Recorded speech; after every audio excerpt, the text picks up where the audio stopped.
Jaya Radha Madhava Punya Vihari.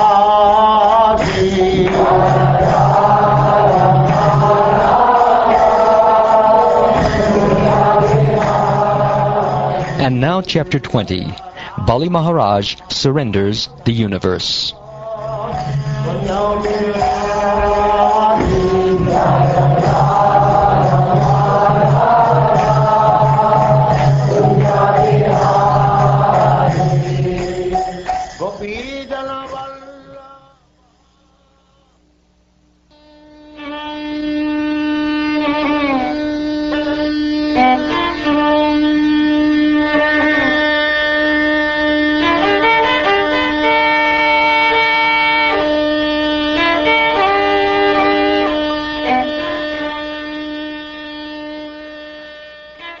Sri Shukdev Goswami said, O King Pariksit, when Bali Maharaj was thus advised by his spiritual master, Shukracharya, his family priest, he remained silent for some time, and then, after full deliberation, he replied to his spiritual master as follows. As you have already stated, the principle of religion that does not hinder one's economic development, sense gratification, fame, and means of livelihood is the real occupational duty of the householder. I also think that this religious principle is correct. I am the grandson of Maharaj Prahlad. How can I withdraw my promise because of greed for money when I have already said that I shall give this land? How can I behave like an ordinary cheater, especially toward a Brahmin? There is nothing more sinful than untruthfulness. Because of this, Mother Earth once said, I can bear any heavy thing except a person who is a liar. I do not fear hell, poverty, an ocean of distress, fall down from my position, or even death itself, as much as I fear cheating a Brahmin. My Lord, you can also see that all the material opulences of this world are certainly separated from their possessor at death. Therefore, if the Brahmin Vamanadev is not satisfied by whatever gifts one has given, why not please him with the riches one is destined to lose at death? Dadichi, Shibi, and many other personalities were willing to sacrifice even their lives for the benefit of the people in general. This is the evidence of history. So why not give up this insignificant land? What is the serious consideration against it? O best of the Brahmins, certainly the great demoniac kings, who were never reluctant to fight, enjoyed this world, but in due course of time, everything they had was taken away, except their reputation, by which they continued to exist. In other words, one should try to achieve a good reputation instead of anything else. O best of the Brahmins, many men have laid down their lives on the battlefield, being unafraid of fighting, but rarely has one gotten the chance to give his accumulated wealth faithfully to a saintly person who creates holy places. By giving charity, a benevolent and merciful person undoubtedly becomes even more auspicious, especially when he gives charity to a person like your good self. Under the circumstances, I must give this little brahmachari whatever charity he wants from me. O great sage, great saintly persons like you, being completely aware of the Vedic principles for performing ritualistic ceremonies and yagyas, worship Lord Vishnu in all circumstances. Therefore, whether that same Lord Vishnu has come here to give me all benedictions, or to punish me as an enemy, I must carry out his order and give him the requested tract of land without hesitation. Although he is Vishnu himself, out of fear he has covered himself in the form of a Brahmin to come to me begging. Under the circumstances, because he has assumed the form of a Brahmin, even if he irreligiously arrests me, or even kills me, I shall not retaliate, although he is my enemy.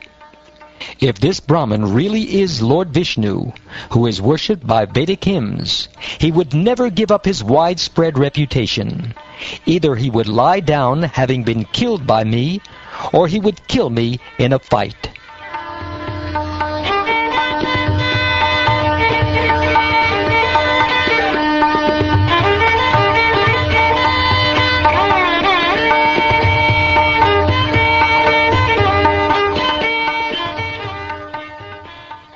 Thereafter, the spiritual master, Shukracharya, being inspired by the Supreme Lord, cursed his exalted disciple Bali Maharaj, who was so magnanimous and fixed in truthfulness that instead of respecting his spiritual master's instructions, he wanted to disobey his order.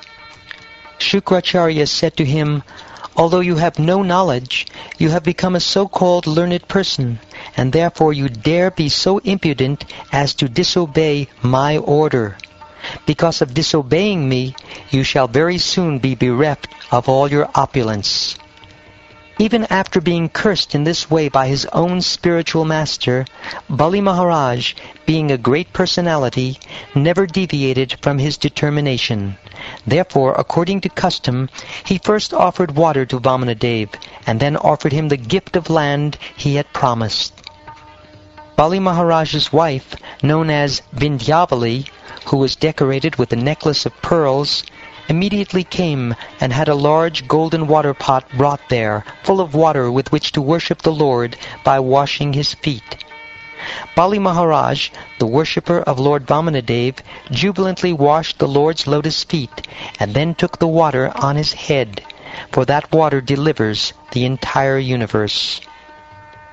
At that time, the residents of the higher planetary system, namely the demigods, the Gandharvas, the Vidyadharas, the Siddhas, and the Charanas, all being very pleased by Bali Maharaj's simple, non-duplicitous act, praised his qualities and showered upon him millions of flowers.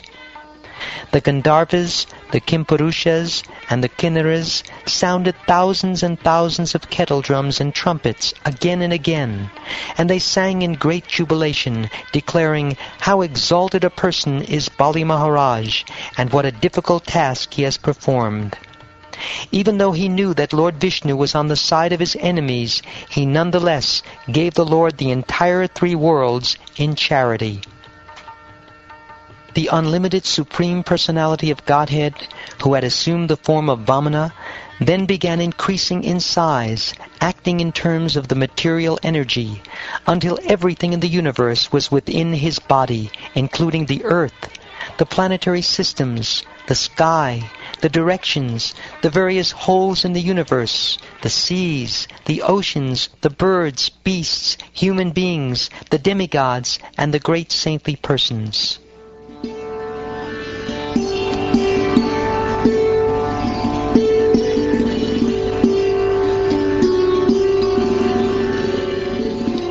Bali Maharaj, along with all the priests, acharyas, and members of the assembly, observed the Supreme Personality of Godhead's universal body, which was full of 6 opulences. That body contained everything within the universe, including all the gross material elements, the senses, the sense objects, the mind, intelligence, and false ego, the various kinds of living entities, and the actions and reactions of the 3 modes of material nature. Thereafter, Bali Maharaj, who was occupying the seat of King Indra, could see the lower planetary systems, such as Rasatala, on the soles of the feet of the Lord's universal form.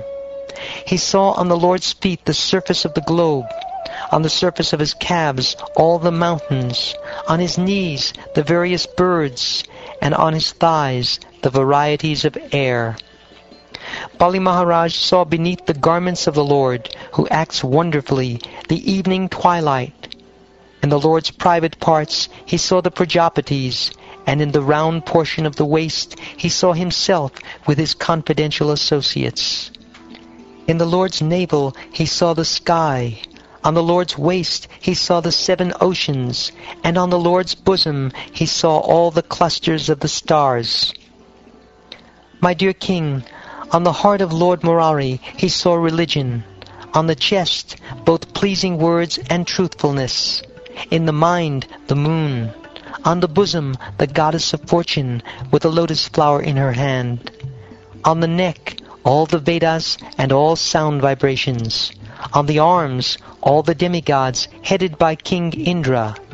In both ears, all the directions. On the head, the upper planetary systems. On the hair, the clouds.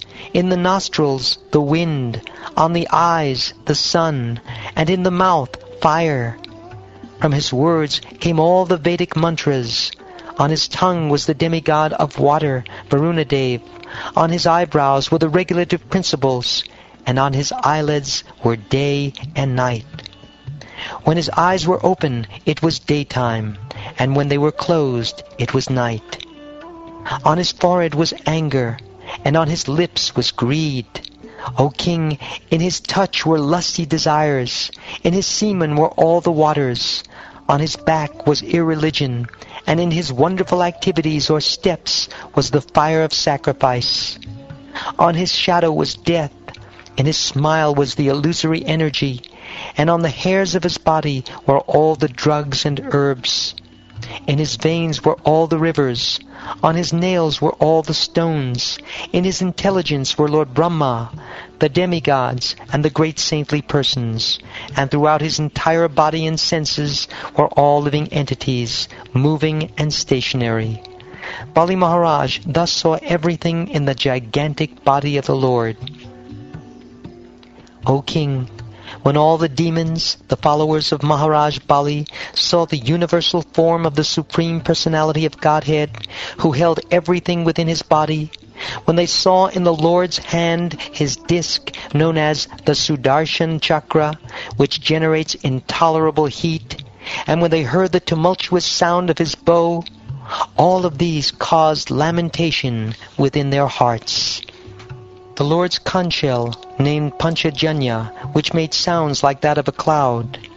The very forceful club, named Kamodaki. The sword named Vidyadhara, with a shield decorated with hundreds of moon-like spots. And also Akshaya Sayaka, the best of quivers. All of these appeared together to offer prayers to the Lord. These associates, headed by Sunanda and other chief associates, and accompanied by all the predominating deities of the various planets, offered prayers to the Lord, who wore a brilliant helmet, bracelets, and glittering earrings that resembled fish. On the Lord's bosom were the lock of hair called Srivatsa, and the transcendental jewel named Kaustuba. He wore a yellow garment covered by a belt, and he was decorated by a flower garland surrounded by bees. Manifesting himself in this way, O king, the Supreme Personality of Godhead, whose activities are wonderful, covered the entire surface of the earth with one footstep, the sky with his body, and all directions with his arms. As the Lord took his second step, he covered the heavenly planets, and not even a spot remained for the third step, for the Lord's foot extended higher and higher, beyond Mahaloka, Janaloka, Tapoloka, and even Satyaloka.